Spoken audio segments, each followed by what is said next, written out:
CAA নিয়ে মানুষকে ভুল বোঝাচ্ছেন মুখ্যমন্ত্রী মমতা বন্দ্যোপাধ্যায়। মঙ্গলবার দক্ষিণ দিনাজপুরের গঙ্গারামপুরের সভা থেকে এমনই আক্রমণ শানিয়ে সরব হলেন বিজেপি রাজ্য সভাপতি সুকান্ত মজুমদার। লোকসভা নির্বাচনকে কেন্দ্র করে গঙ্গারামপুর শহর মণ্ডল বিজেপির উদ্যোগে এদিন বাসস্ট্যান্ড এলাকায় পথসভার আয়োজন করা হয়।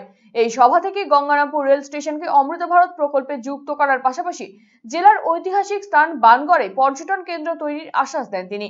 সেই সঙ্গে তৃণমূল প্রার্থী বিপ্লব মিত্রকেও কটাক্ষ করেন সুকান্ত মজুমদার।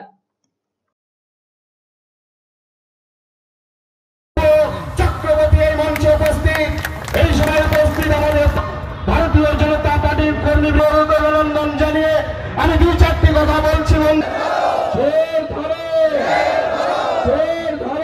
ভয়ের কোনো কারণ নেই, কোনো চিন্তার কিচ্ছু নেই।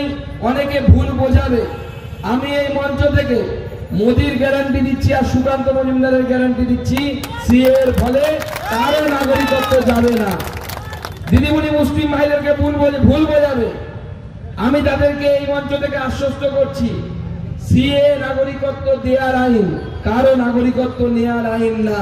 কারো যদি অসুবিধা হয় সে সুকান্ত মজুমদারের সাথে এসে দেখা করবে, তার নাগরিকত্ব বাঁচানোর দায়িত্ব সুকান্ত মজুমদার। সিএ এর বলে কারো কোনো ক্ষতি হবে না, এই গ্যারান্টি সুকান্ত মজুমদার দিচ্ছে। এবং সুকান্ত মজুমদার এবং নরেন্দ্র মোদী যে গ্যারান্টি দেয়, আপনাদের নিশ্চয়ই মাথায় আছে যে আমরা যা যা বলেছি তা করে দেখিয়েছি।